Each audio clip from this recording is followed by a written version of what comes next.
Hyderabad శివార్లోని తుక్కగూడలో April 6న Congress సభ నిర్వహించనుంది. Parliament ఎన్నికల కోసం కాంగ్రెస్ నాయకత్వం 5 గ్యారంటీలను ప్రకటించనుంది. కాంగ్రెస్ అగ్రనేతలు సభకు హాజరు కానున్నారు.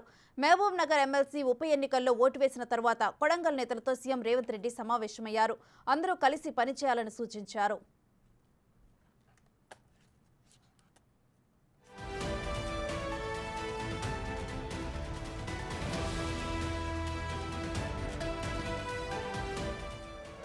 ఆరు తారీఖు నాడు తుక్కుగూడలో మళ్ళీ ఇది చెప్పలేదు అనుకున్నారు కానీ వేదిక మీద ఉన్న పెద్ద నాయకులారు 6 తారీఖు నాడు సాయంత్రం 5 గంటలకు తుక్కుగూడల అప్పుడు సోనియా గాంధీ గారు వచ్చి ఎట్లయితే మన 6 గ్యారెంటీలు ప్రకటించిపోయారో మళ్ళీ జాతీయ స్థాయిలో 5 గ్యారెంటీలు ప్రకటించడానికి రాహుల్ గాంధీ గారు 6 తారీఖు నాడు సాయంత్రం తుక్కుగూడ దగ్గరకు వస్తున్నాడు రాజీవ్ గాంధీ ప్రాంగణంలో.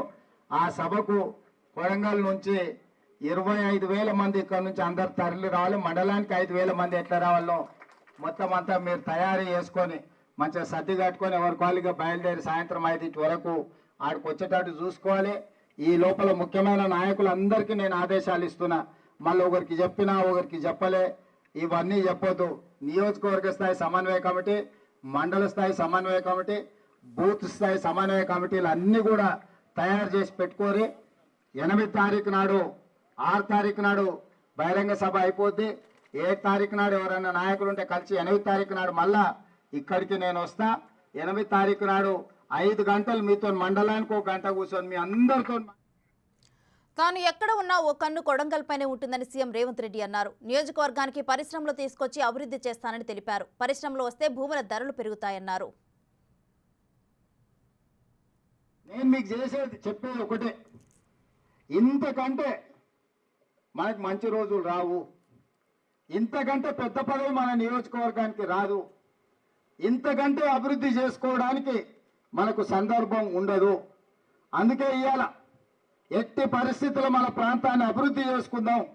మన ప్రాంతానికి పరిశ్రమలు రావాలి, మన ప్రాంతానికి మంచి మంచి విద్య బోధించే మంచి కళాశాలలు రావాలి, మన ప్రాంతానికి సిమెంట్ ఫ్యాక్టరీ రావాలి, మన ప్రాంతానికి వికారాబాద్ కృష్ణ రైల్వే లైన్ రావాలి, మన హైవేలు కూడా నేషనల్ హైవేలు అయి రోడ్లు కావాలి. హైదరాబాద్ చించోలి కానీ, మహబూబ్నగర్ భూత్పూర్ చించోలి కానీ, లేకపోతే మనకు హైదరాబాదు ఈ బీజాపూర్ రోడ్డు కానీ మనం పూర్తిగా అభివృద్ధి చేసుకోవాలి. ఇవాళ ఎక్కడెక్కడో అభివృద్ధి జరిగింది, మనకి ఏ రోజు కూడా జరగలే. ఇవాళ అవకాశం వచ్చింది.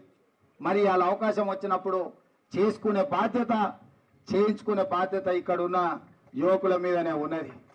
మీకు ఓడిపోయినప్పుడు కూడా చెప్పిన, ఓడినంత మాత్రాన కొడంగల్కు దూరంగాను ఏడున్న ఒక కన్ను కొడంగల్ మీద పెట్టే ఉంటాం. మిమ్మల్ని ఎప్పుడు కాపాడుకుంటూనే ఉంటాను.